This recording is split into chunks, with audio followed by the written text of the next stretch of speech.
are going to start streaming. Bop, bop, bop. We're going. Cool. Am I here? Am I streaming? Am I live? Is this working? Awesome. Beautiful. And the stream's coming in excellently. All right. I'll put the. Oh my God. Okay. The chat is on multiverse is getting spicy.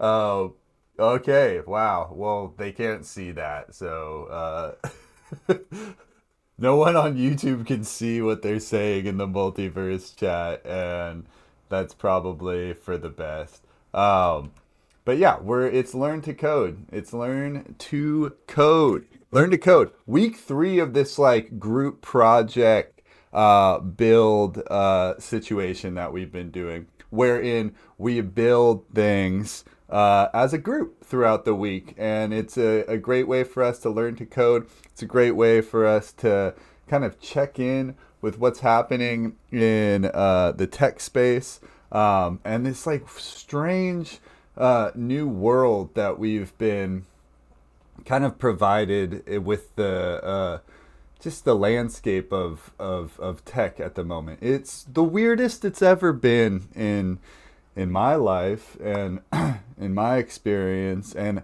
it's one of those things where I don't think it's going to get any less weird anytime soon, right? This is Terrence McKenna's Strange Attractor, right? Things are just going to continue getting weirder and weirder until people eventually are going to have to be like, we're going to have to do something about how weird things are. And that's what we're doing. What we're doing with the weirdness right now is we're learning to code. We're learning to code, right? So if you're tuning in from the YouTube, feel free to throw your vibes in the comment box there. If you're in the multiverse campus, you can mic up. You can say stuff in the chat too. But yeah, so we've been on a roll, right? 2 weeks. We have 2 projects that we worked on. We're reflecting on what we've done today, but also I want to, the Mondays of this class, we look at sort of what we're going to be voting on for the week. We look at what's happening in the world. We derive meaning from the moment. And yeah, so I guess I want to just open it to the class right now. How's everyone feeling, right? Is anyone experimenting with their own code at the moment? Are you playing with your own code outside of class? Have you looked at the group projects at all? Feel free to mic up or comment in the box.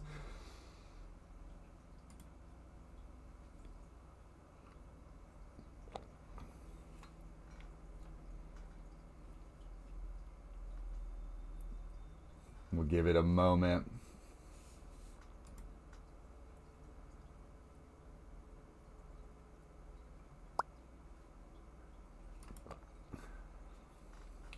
Stuck figuring out CI/CD for some personal projects.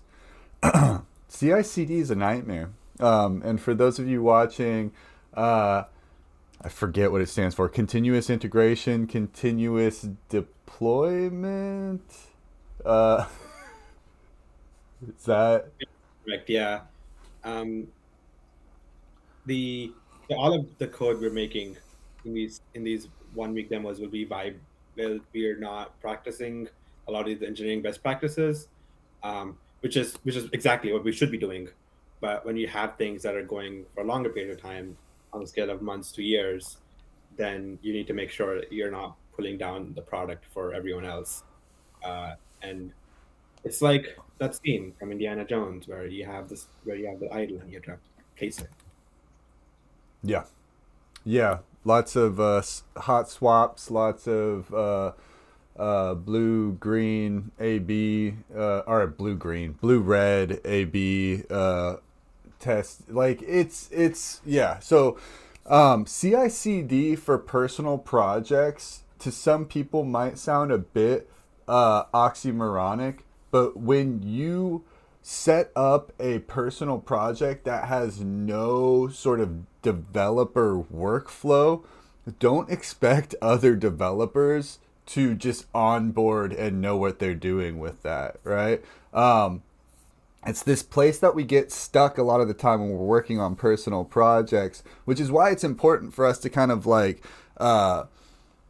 strengthen the muscle of working on group projects. But yes, a lot of this stuff we work on in a week, and we're not fully figuring out what that CI/CD pipeline looks like. Also, because CI/CD pipelines, they it can put you into tech debt pretty quickly, right? And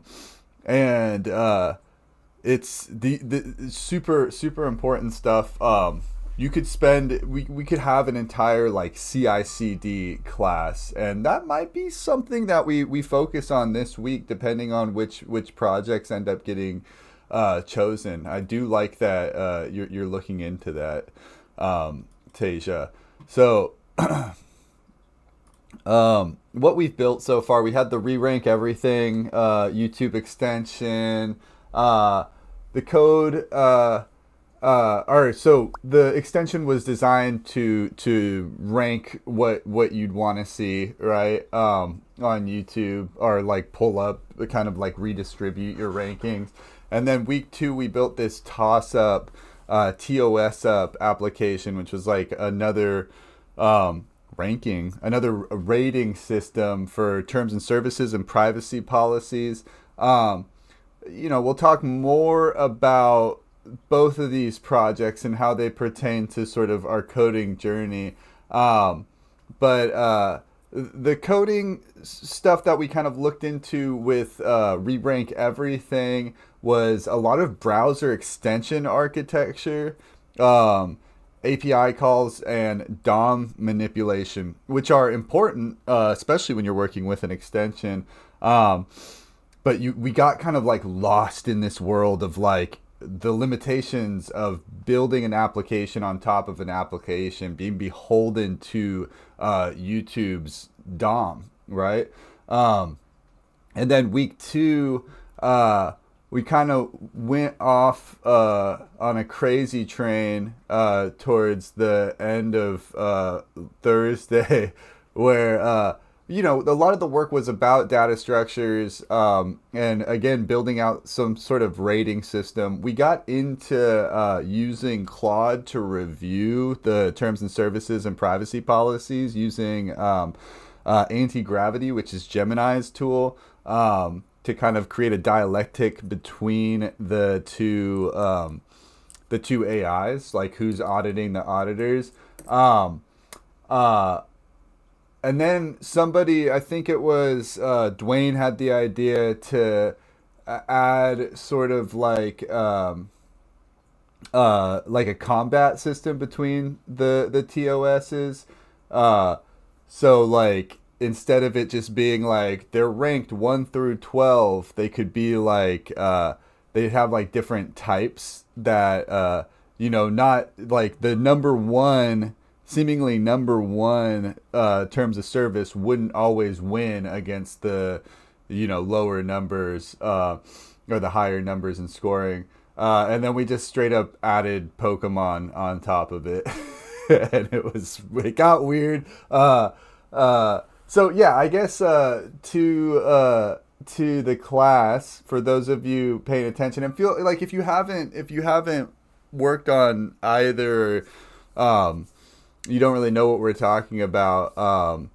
Just you could use your inference from my explanation of these two projects. But which of these projects, week 1 or week 2, was more enjoyable, and why to the class? The video seems to be private. Oh, weird. Okay. Let's see.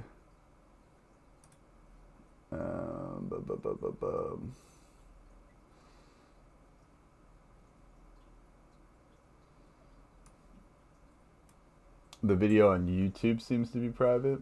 Interesting. I tried accessing it so I could just continue my chat there, as I like to do. It said video unavailable. This video is private, and then when I went to the like Multiverge paid school, I don't see the live. All right, I'm gonna figure this out real quick. And oh yeah, it is private for. Oh, it's because I made the last one private because I like doxed myself 900 times throughout the course of like getting all right.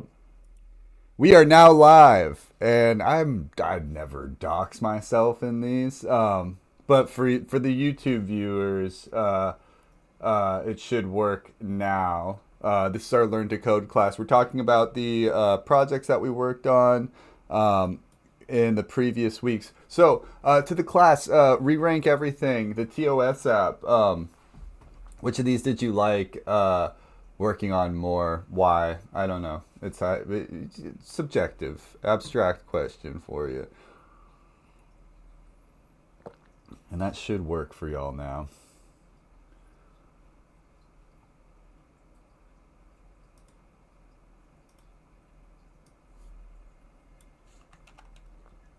I'll test it on incognito. It does work. I'll test it on incognito. Wonderful.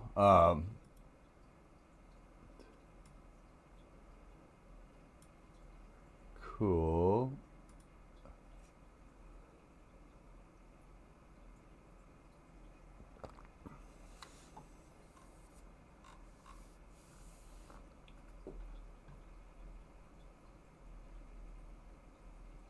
Oh, thanks. Thanks for doing that, Tasia.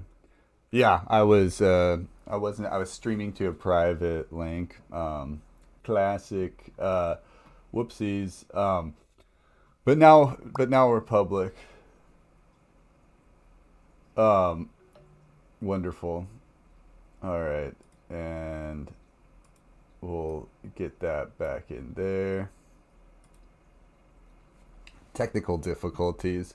So yeah, we worked on these two projects.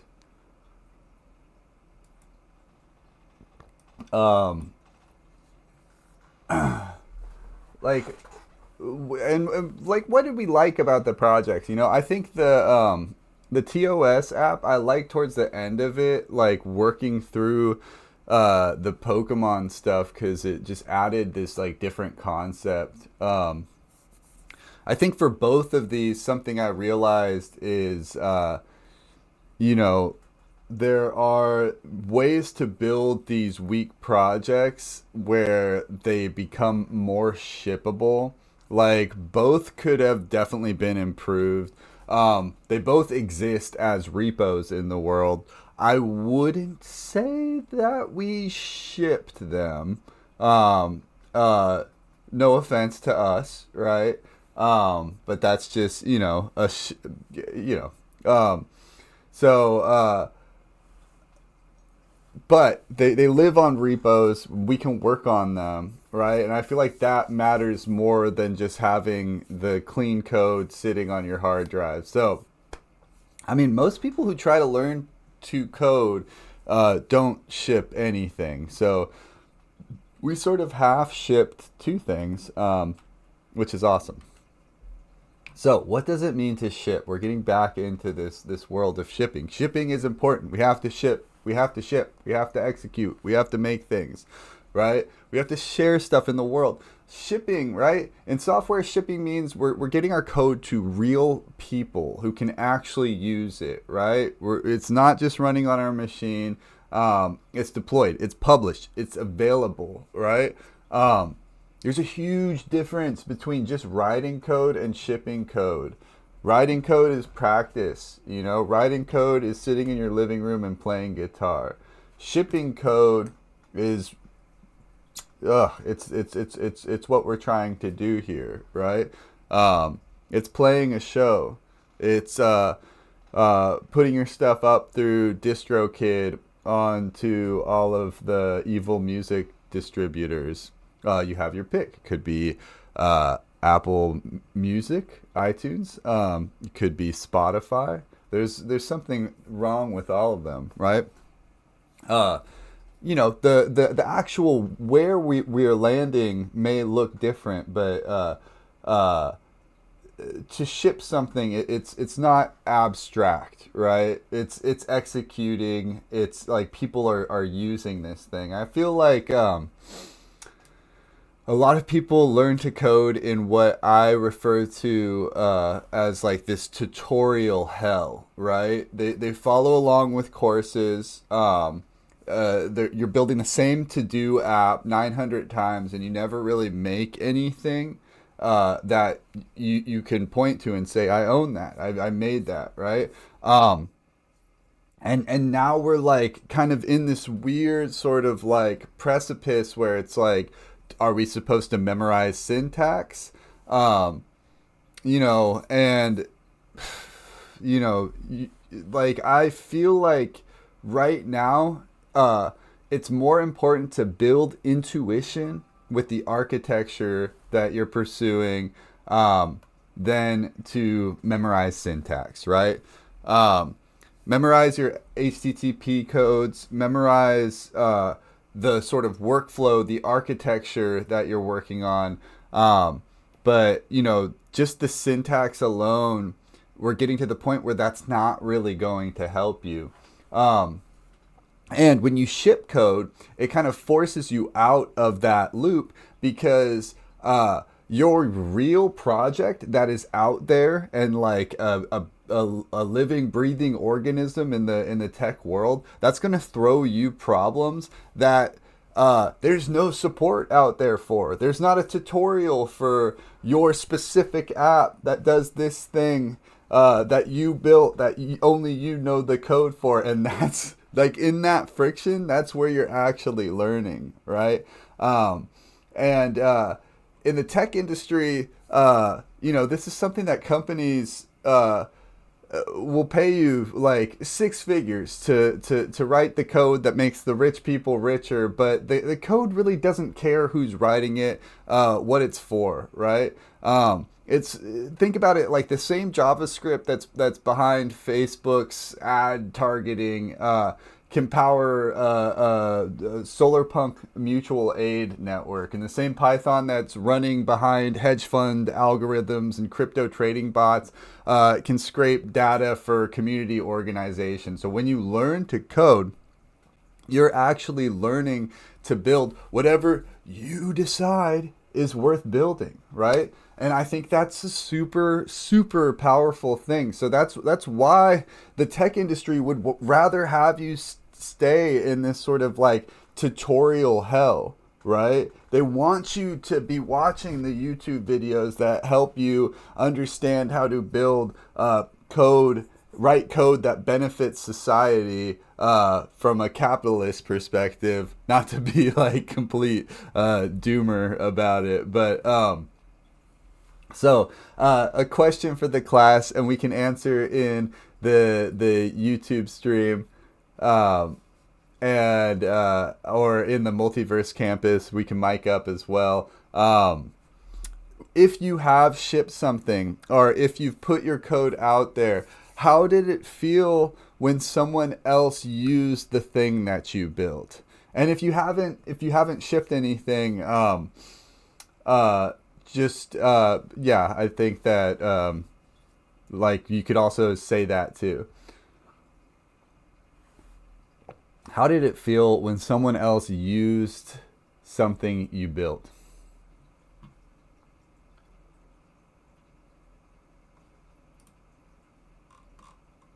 I will try to take 5 seconds.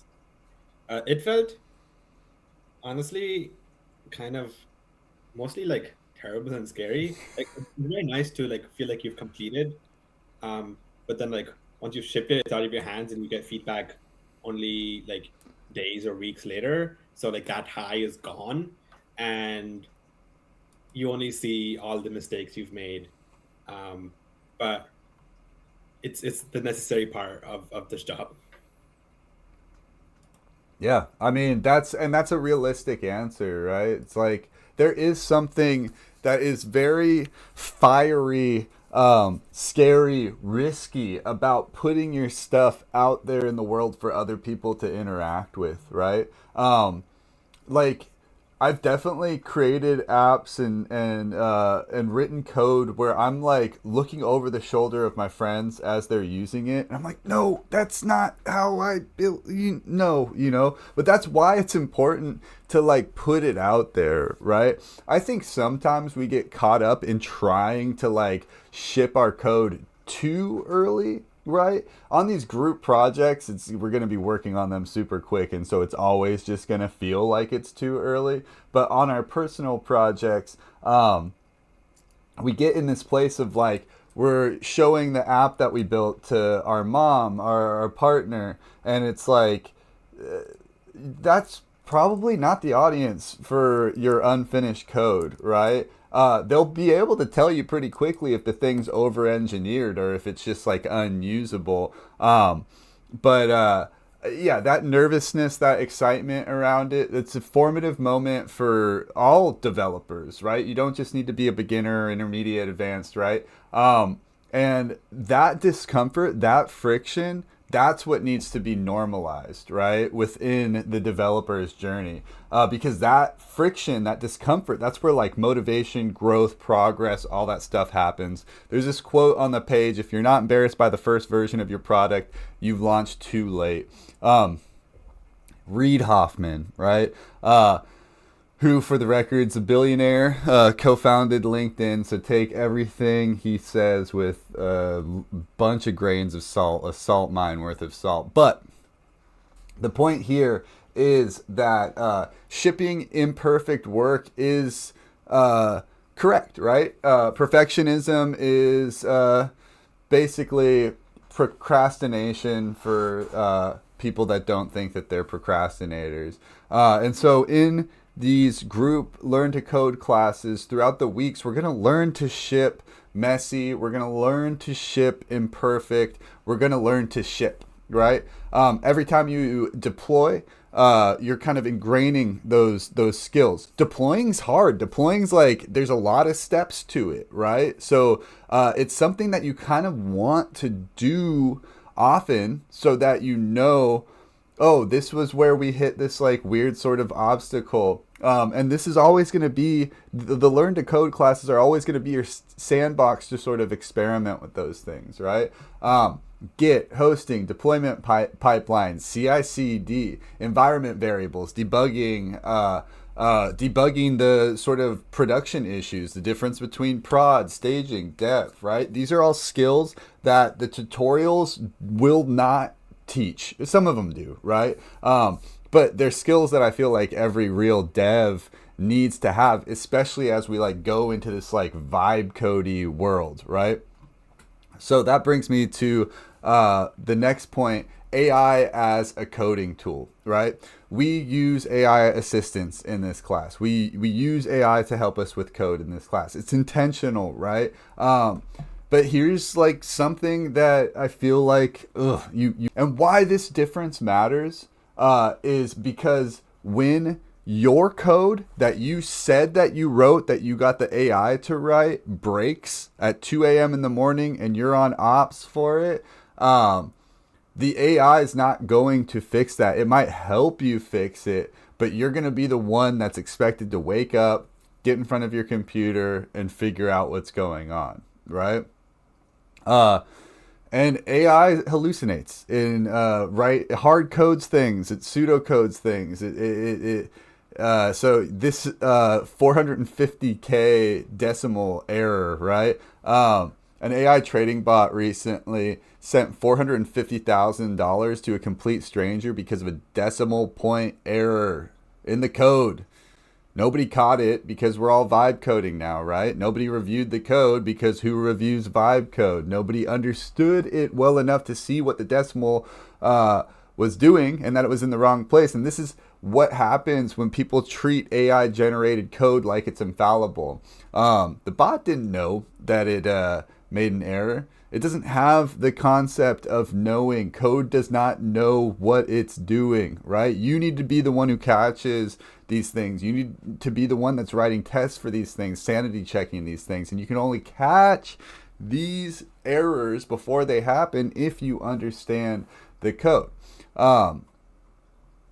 we hear all this stuff about AI and it taking our jobs and the AI boom and how it's going to fix everything. But the numbers are coming out, and Wall Street banks are basically saying that AI has added basically zero to US GDP. A survey of 6,000 executives across 3 years found nearly 90% of firms saw zero productivity impact from AI. I don't know whether or not we believe this, but it's money stuff, right? Zero. Billions of dollars invested, right? No measurable result. So the stock market has been pouring money into AI companies based on vibes, right? Vibes alone, not outcomes. So this is classic bubble behavior, right? What do we take from this, right? Like people are vibe coding, yeah, maybe, but that's not like what's happening, right? These companies, the money, the capitalists, they're vibe capitulating.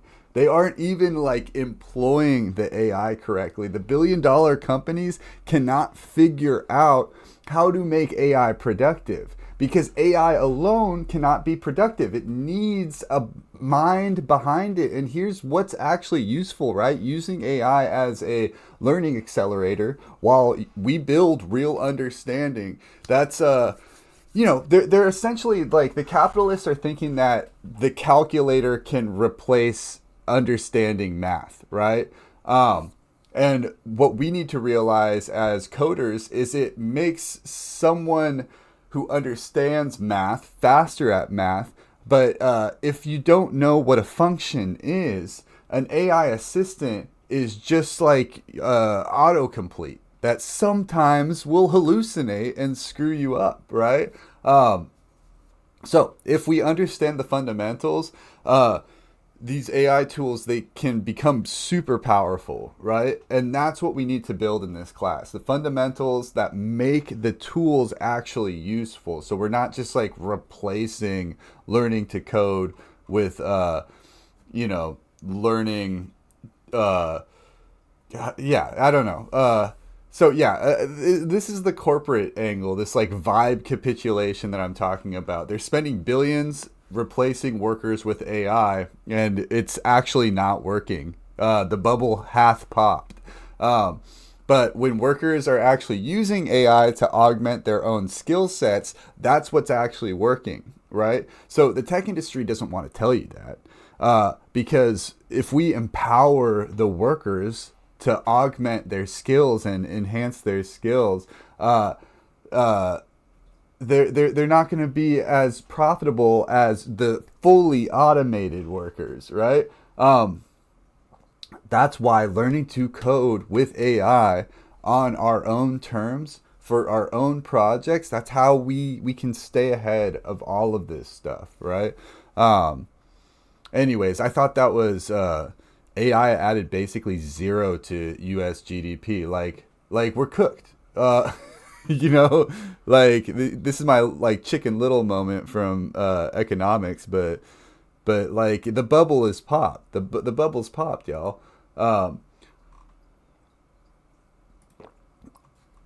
Replace your boss. That's what somebody says in the YouTube. Yes. Replace your boss. Meet the what is it? Meet the new boss, same as the old boss. Anyways, so we're working together on this thing, right? Working together. This is not, like a school group project. This is a group project, right? In school, your group projects usually mean that one person is doing all the work and everyone else is throwing their name on it. Software collabing, software collaboration, super different. Different people will naturally gravitate to different parts of the code base. So maybe you're into visual design, UI, UX. Maybe you want to build the API. Maybe you like writing tests. Maybe you want to manage the data. These are all different strengths that we can invoke, and this is how real dev teams work. Communication as a coding skill. That's what we're kind of learning here, right? And it sounds weird for like a learn to code class, right? We're not learning to communicate. But the hardest part of building software in a group, to me, is agreeing on what to build. We're going to see it in a little bit, right? Coordinating the work. That's another hard part of software building, right?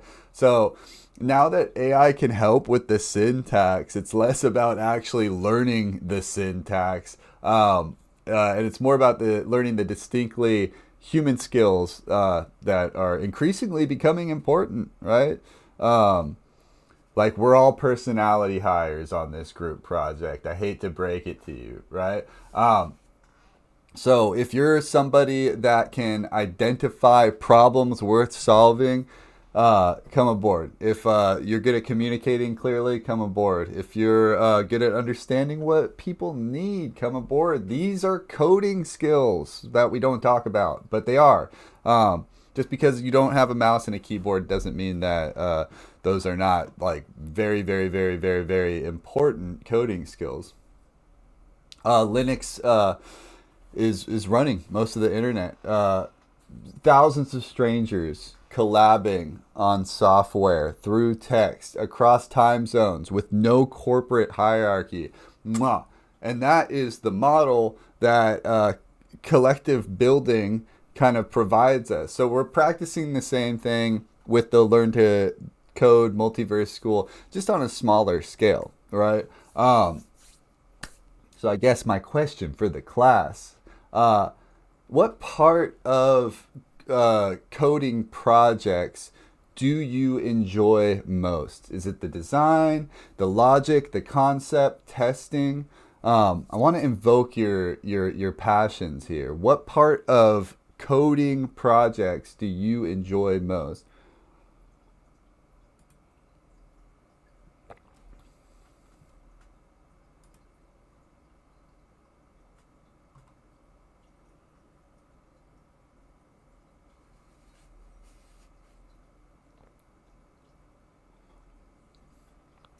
Beyond coding, the skill of being able to describe exactly what you want is super helpful for all areas of your life. At the doctor's office, for example, with code, you can do a get blame and know just how much each person did. It's more obvious if you aren't pulling your weight, speaking as someone who hasn't always pulled their weight often. Yeah, I mean, the repo doesn't lie. Get blame for sure. Communication is just like super important. Clarity, I like that. Beyond coding, the skill of being able to describe exactly what you want. Clarity. And this is also super important when you are working with AI as an assistant, is having clarity, structured thoughts, being able to ask the AI to provide exhaustive research on something, or knowing what you're asking for, knowing what part of the code is sending errors, knowing how to ask the AI to make a test that isn't just a happy path test that the test runs, right? Tasia in the chat says the architecting is their favorite part of working on code projects. The architecting, figuring out how to distribute the system in a way that reflects the problem we care about, and vice versa, choosing easy wins based on what your capabilities are. Architecting, super important. And that's the thing, is like, we can call them easy wins, but generally, when you're setting up the flow of what you're doing, the easy wins are the things they're the tasks that are at your feet that probably need to get done in the first place, right? How do we eat an elephant, right? We break it up into smaller pieces and bite by bite, right? So it's and then the distribution of the system. So there's different ways that people think about things. Sometimes it's like we take the yeah, bite by bite with a Y, bite by bite. Sometimes we take like the easiest tasks first. Sometimes we kind of reverse engineer what we're trying to do. Ted Alvia says, I've been on teams where I'm truly discovering what the customer/user wants versus need. I love the relationships and people part of the tech implementation I've been a part of. This is important.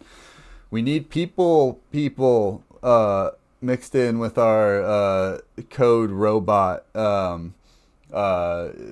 projects, right? So people not only from the we're working together on a group project with humans, but thinking about your end user, thinking about your customer. Who are you building for? I find so often as developers, we get in this place where we're like building applications.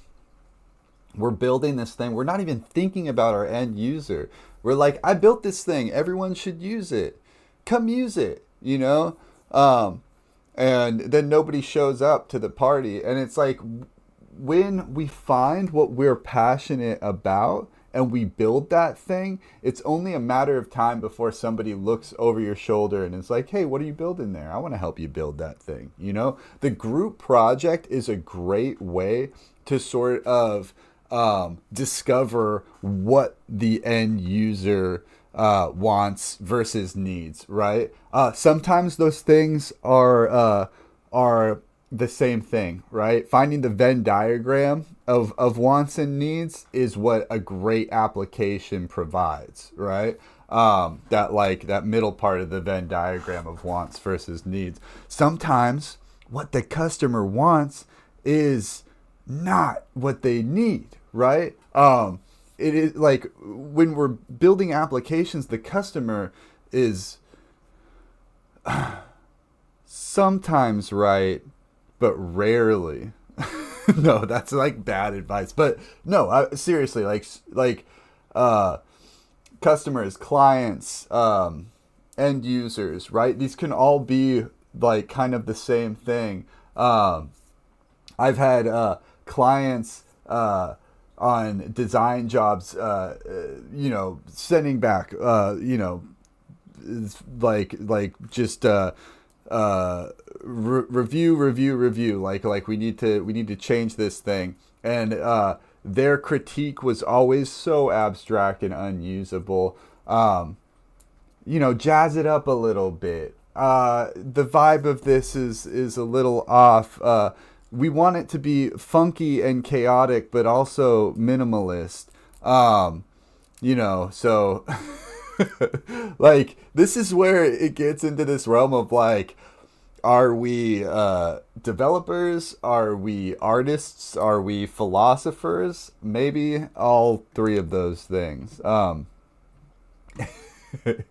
Anyways, the best code comes from groups of diverse teams, right? If everyone is thinking the same way, you're going to build something that works for that singular type of person. But if we have different backgrounds, different perspectives, different passions, different things we're interested in, different frustrations, different challenges, that's how we build the software that actually is going to serve a broader community, right? And so this is like, making it fun, when we were building the TOS app last week, Toss Up, we had essentially a functional product that was ranking privacy policies against each other. This is important work, genuinely, right? But when you're digging through privacy policies of TikTok and Meta and Instagram and Twitch, right? It's kind of dry. It's like really, really dry. For me, so dry. So then somebody had the idea, what if we added Pokemon to it? What if each privacy violation got mapped to a Pokemon? And they have their like typings, Now TikTok is Jolteon and Instagram is Mr. Mime. So suddenly the people who were actually reading privacy policies like, oh, Facebook's data sharing is a Gengar level violation, right? It turns something that nobody wants to do into something that people actually could engage with. So it's this like superset projection concept, which this is like it's fun, right? It's a design principle where we have a superset, a recognizable layer that we code on top of functional, boring, dry data. Tarot cards could be one, right? It's overlaying meanings onto random events. Astrology, zodiacs, right? Mapping personality onto birth dates, right? Pokemon mapped engagement onto this dry legal text, and the underlying data stays the same, right? But the code that we're writing and rendering, it's changing how people interact with it. So it's like thinking about what that end user wants and like hiding in what they actually need, right? Sneaking the spinach into their birthday cake, right? And that's like front end development, right? Data visualization, a little bit of user psychology all wrapped into it, right? So what we did was we built a mapping layer. We had data, we had privacy policy ratings, we had a separate data set, which what we called from the Poke API, which was Pokemon attributes. And we wrote code that maps one onto the other based on rules that we define. This came from a place of like, all right, are we going to rank the terms of service, the privacy policies, like based off of, just 1 through 12? Or can we make them like a little bit more interesting? And so I was like, well, maybe they have like a rock, paper, scissors relationship where like TikTok compared to Instagram, will lose that battle, but TikTok on top of Twitch will win that battle, and then I was like, Pokemon does this. They have typings, right?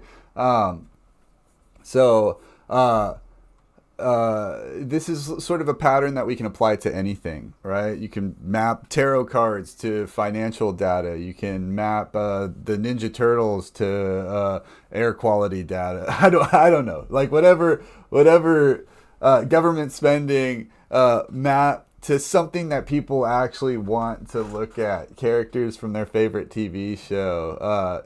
You do but the code pattern's the same, right? So kind of thinking on this, we should do the mobile OBS tool so we could put the Subway Surfers behind you. I think it would boost engagement and viewer retention by a lot. Yeah, I know. It's but somebody would have to be playing Subway Surfer the entire time, right?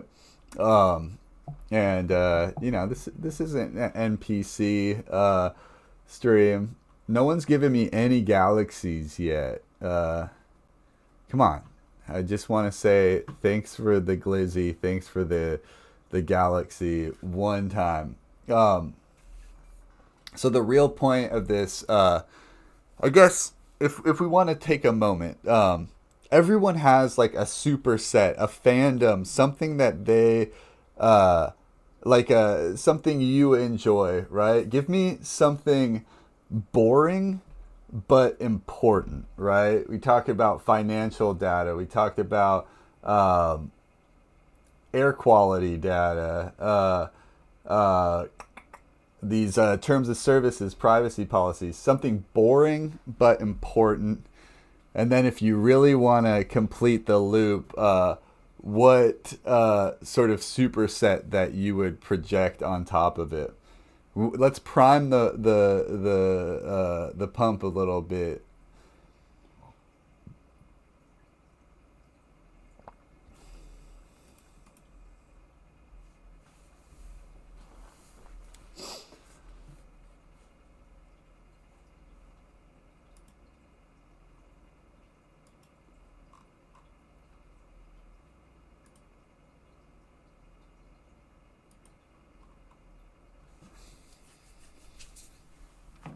All right. Nobody's biting, no boring but important things. Like an easy one is like like GPS data, right? Like geographic data, it's not necessarily boring. Like, it's interesting, right? But all of these sort of AR games that use GPS data.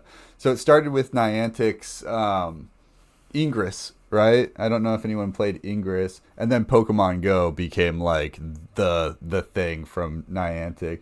But there's also like this game GeoGuessr, which is like the full on gamification of this data. Um, and I think that's like just something that, like, when we're developing, it's okay to put on the hat of a game designer, even if that's not, you're not building a game. You're building an application. You're building something that you, at the end of the day, want people to interact with. Not always, sometimes. Sometimes we build things that aren't necessarily for others to interact with, or they are like personal tools to some degree. But for the most part, when you build an application, you want somebody to apply the thing you built. The best, as artists, we're building things that we want people to interact with, right?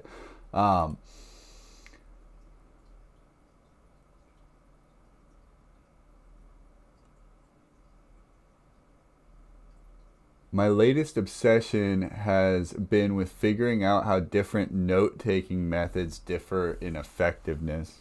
Yes, the heuristics of note-taking, pedagogy of the applied, yeah, boring.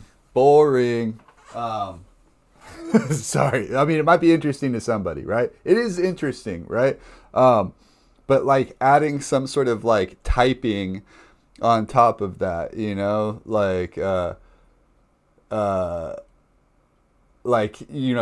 could make a MOBA out of all the different note taking methods, and now all of a sudden, your notes have the goal of like defending something, whether it's the original statement or gleaning knowledge from whatever you're taking. And there's different sorts of characters and stuff.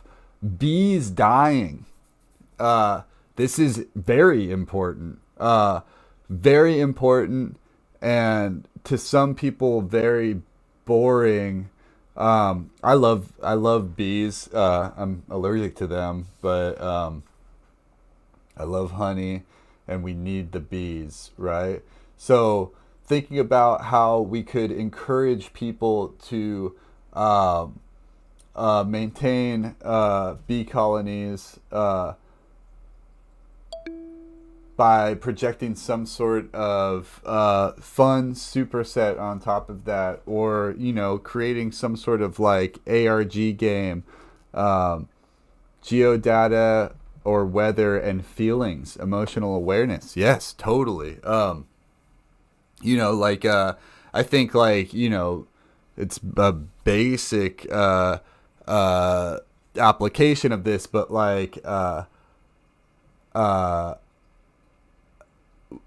feelings, like Inside Out did the sort of like archetypal, like familial unit of all the feelings inside, emotions inside the main character's head. May I ask what questions would be helpful in this context? The questions that you kind of want to like I wanted to like mold our brainstorm through is thinking of something boring that is important, right? So like we had this like terms of service privacy policy application that projected Pokemon on top of the terms of service and privacy policies. And so it was initially boring, but through the superset of Pokemon being projected on top of these terms and services, it made it more entertaining.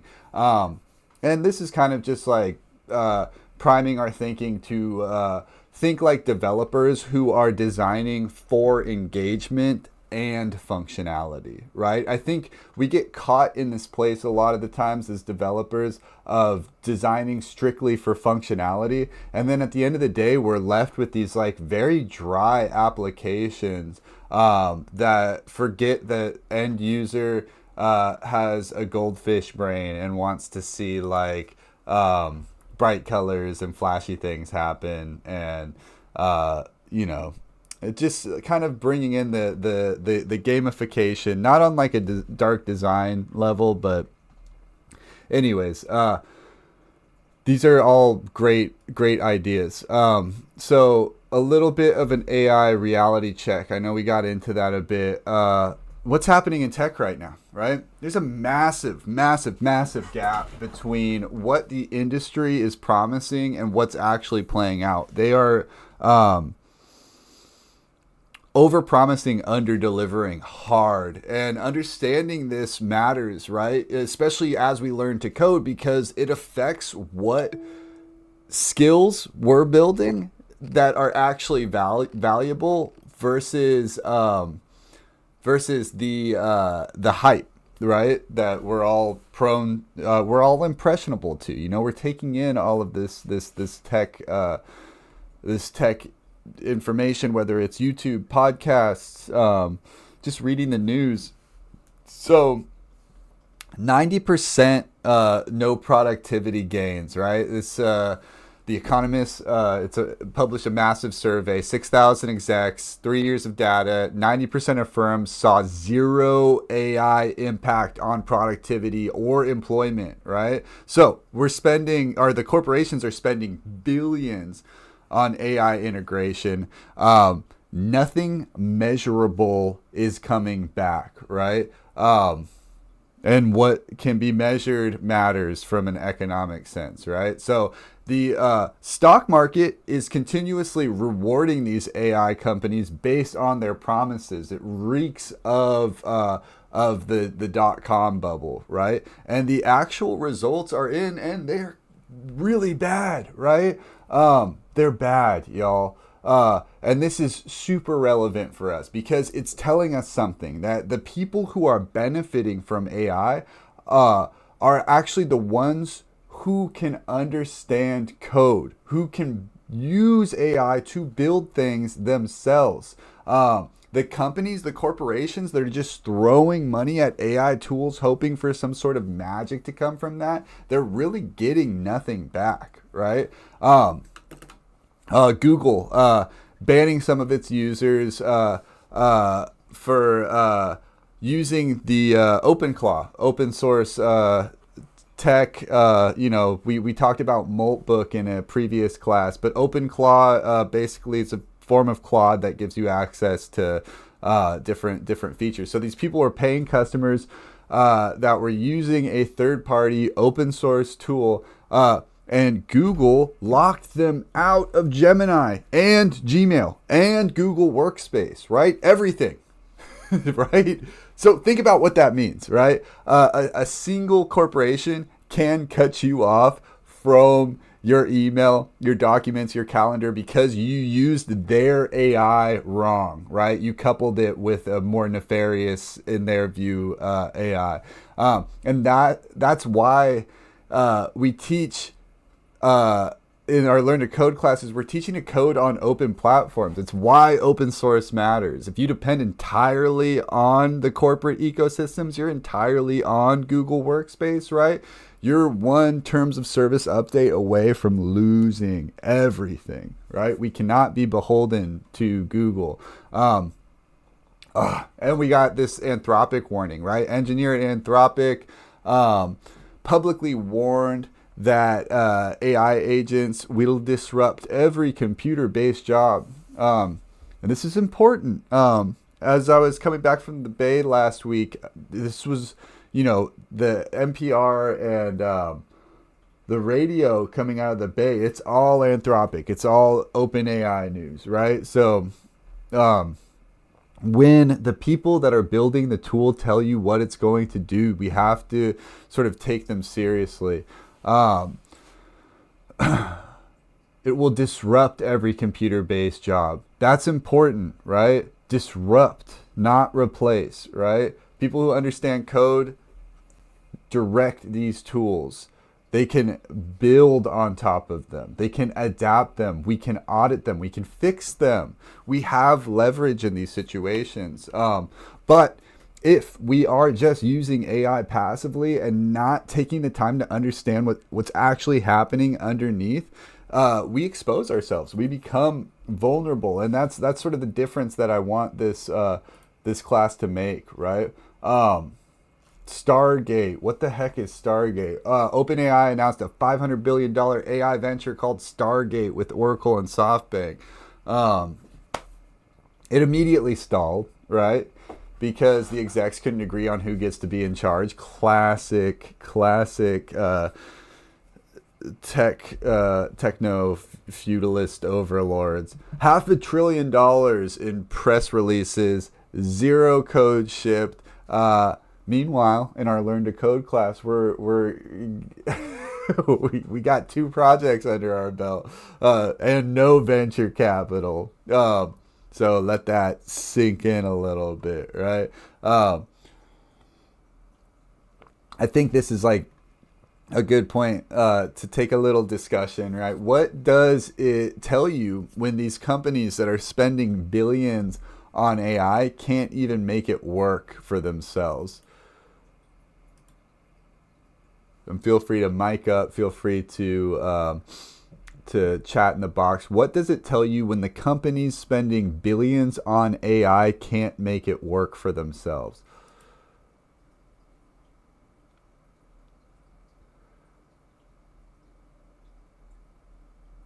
Misalignment with like what and how they plan to get there.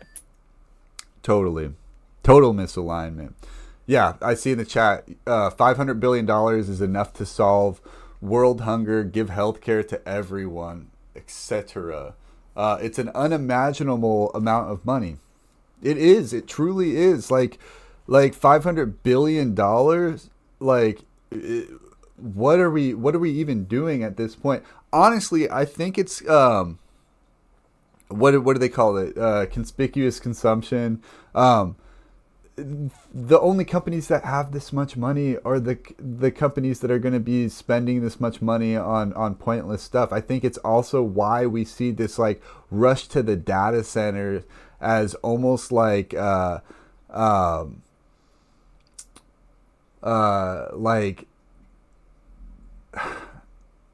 like a weird form of technological money laundering. And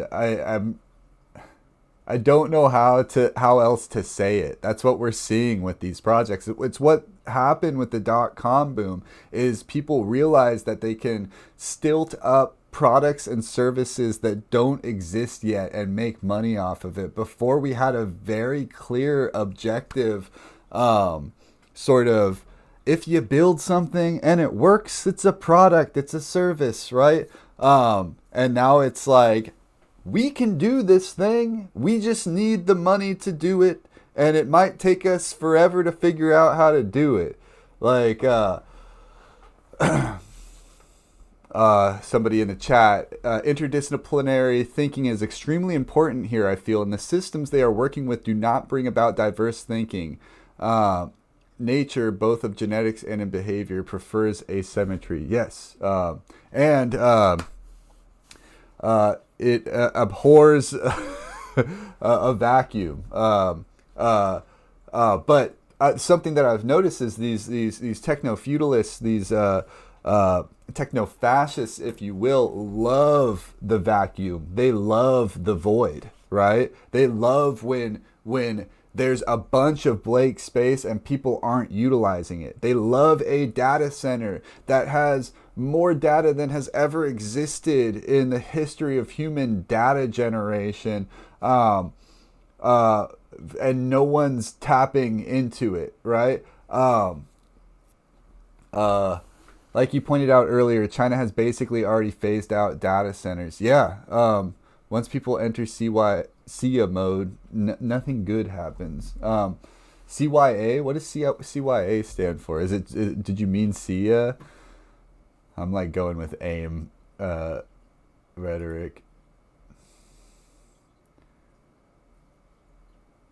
Once people feel like they need to cover their ass, nothing good comes out of the project.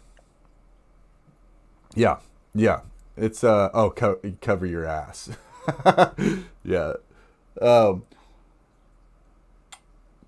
Yeah, it's entire country's worth of wealth funds. There's too much pressure to get returns, and that's not a way to get good results. Yeah, they're just throwing money at it at this point. No amount of money and data will solve something. It takes it takes some form of ingenuity.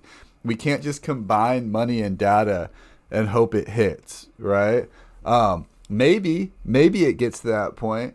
But right now, I really don't think with the methodology of the corporations that are wielding artificial intelligence, if we have that sort of like ASI super intelligence moment, that the product is going to be something that the current state of the economy can withstand. And we're starting to see the sort of cracks in that.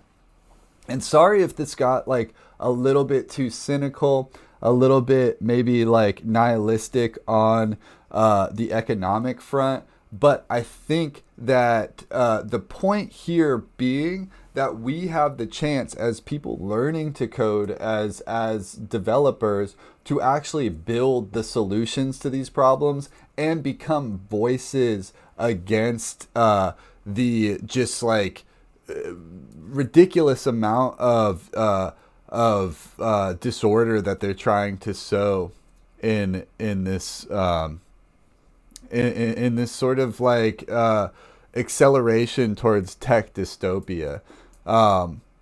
So where does that take us? Power, tech, and who benefits? And we're going a little bit over our hour today, but that's okay because this is a lot of information and it's important. And these are all current events. This is all what's happening right now, right? This note on billionaire screen time, right? Fortune and Business Insider ran stories about these tech billionaires limiting their own children's screen time. So these are the people that are deciding they're designing the dopamine loops, the dopaminergic infinite scroll addictions, right? The notification systems that are all optimizing for early addiction to tech, right? They're not letting their kids near this design pattern, right? So, it's the drug dealer that doesn't use their own supply, right? When you learn to code, you start to see how these dark design systems work. We get into it in this class, right? And you start to see under the hood, this is something that I realized like in my own game development experience.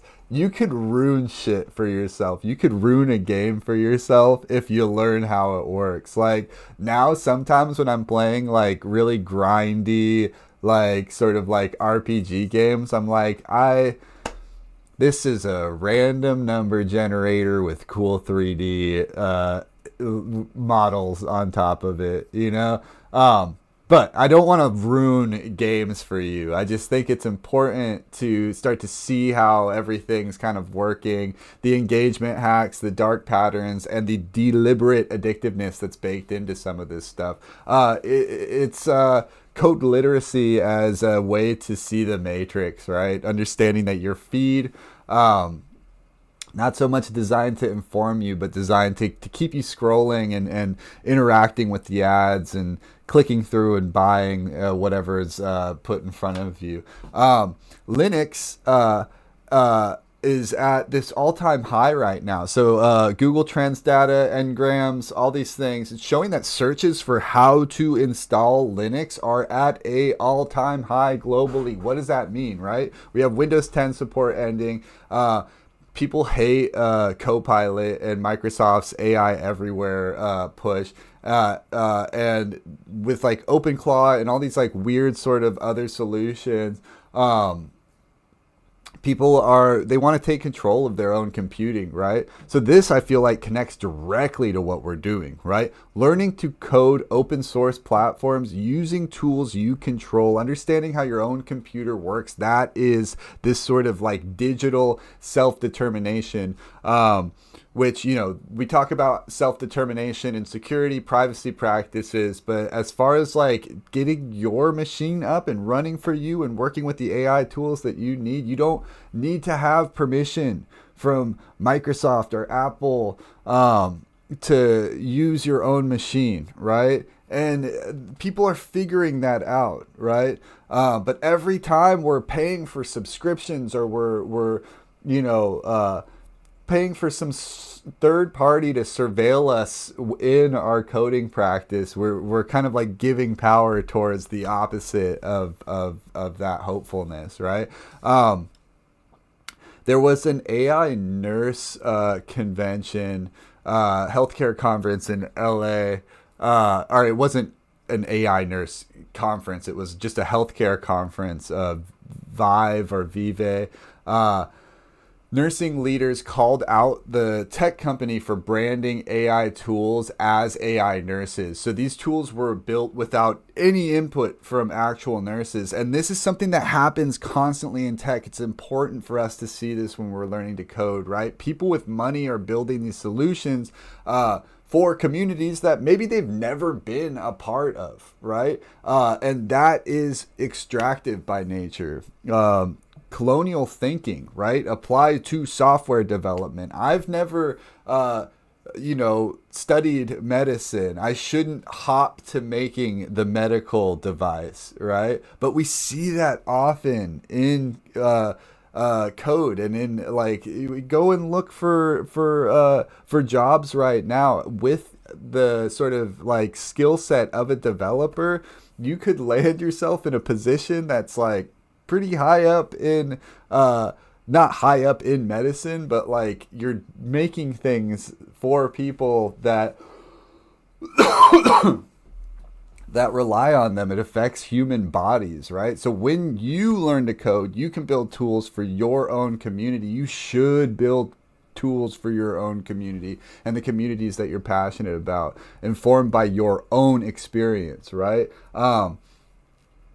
And this is the difference between the tech that is done to people and tech done by people, right? Nobel laureate Omar Yagi built a device that harvests drinking water from dry air, right?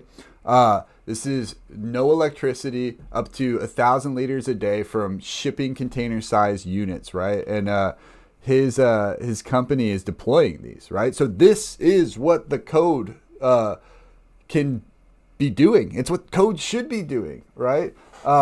We're solving real problems for real people. Optimizing click-through rates and inflating stock valuations is not the only function of code, right? So when you're brainstorming for what we're going to build this week, think about this. What, and this is like, what is our version of pulling water from thin air? We don't have to, we're probably not going to do something as chill and effective, but it's good to shoot for the shoot for the stars, All right, so other things I really want everybody to remember based off of this like building journey we take. Every week we build something, right? This is your class. It's your class. You decide on what we work on, right? We decide what we build. It's all your call, right? So think about what we talked about today, right? We know how to ship. We have AI tools that we can use while understanding what they do, right? We work well as a group. We've proven that. We can build things together, right? We know how to make things fun. We've seen what's broken with the tech world. We know what's broken about the code that we write. We know how we can fix it. What do we want to fix? What's worth our time this week? What's worth coding? So some, like, easy places to prompt your brain is what annoys you every day that you could build a tool for, right? What would help your community or a community you're close to that nobody's building because there's no profit in it? We'll build it, right?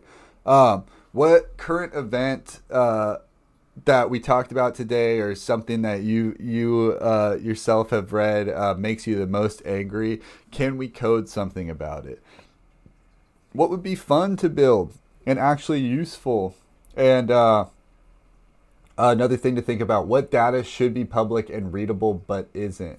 And we will put it together. We're going to write real code: HTML, CSS, JavaScript, Python, React, APIs, databases, TypeScript, same tools every tech company uses, right? The difference is that we are not going to be building something just to maximize shareholder value. We're building for ourselves, right? We're building for our communities. This is stuff you can use in your portfolio, right? Nobody's going to throw ads in our project either. No one's going to sell our users' data. We build what we want. So yeah, I just want to kind of open this to this site that we use for our ranked choice voting, and let's pull that into here. And I'll throw the link in the tubes. Yeah, we're water from air.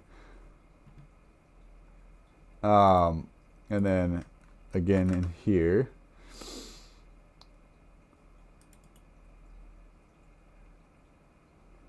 And so this is a link to our ranked choice voting. You could add suggestions here. These are just like from past weeks that we didn't vote on. And so the idea is that we can add suggestions. Then you kind of can rank your choices. So we have suggestions closing at like 8 tonight. 8 p.m. Pacific tonight, and then voting will close for our group project tomorrow morning, an hour or two before class, right? And the ranked choice means that you can rank your preferences, and the winner is determined by who has the broadest support, because I really want people to sort of understand I want people to want to work on what we end up building. Do you have to come to every class to add a suggestion or to vote? No, you don't. This is you could throw in a vote and never come to class again. This is just to get a kind of idea of what floats, right? Yeah, whip out your browser, go to the link that I put up. Again, we're doing ranked choice voting. You could update your vote. If there's a suggestion that's added that you like more, you can update your vote up to when the poll closes. The timeline on suggestions is firm, right?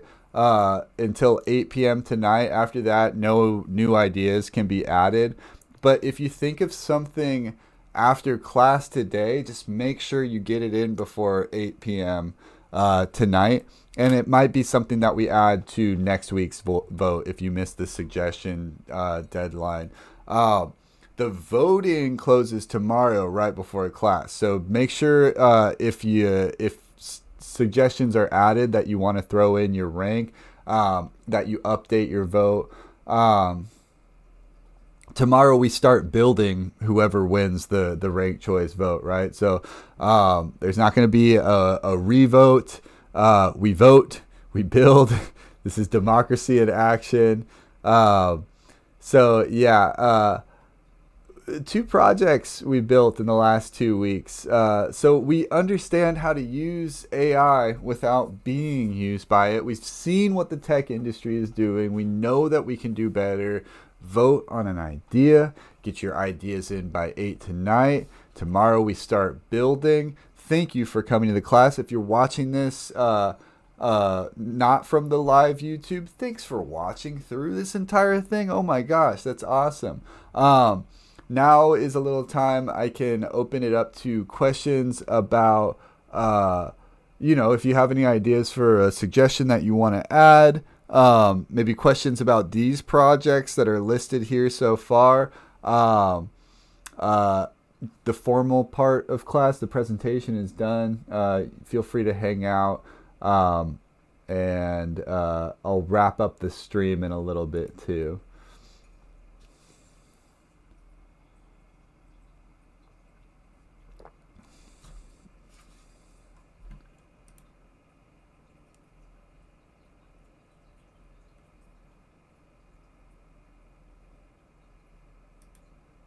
No questions, comments, concerns. Everybody feels great. We're going to vote. We're going to add our suggestions before 8 p.m. tonight. Yes? Cool. All right, sweet. Thank you for watching. Y'all have been great. And I will see you tomorrow at 10 a.m. Pacific. Get your votes in. This is super exciting. My suggestion and my vote is in. This is exciting. All right, I'll see you tomorrow.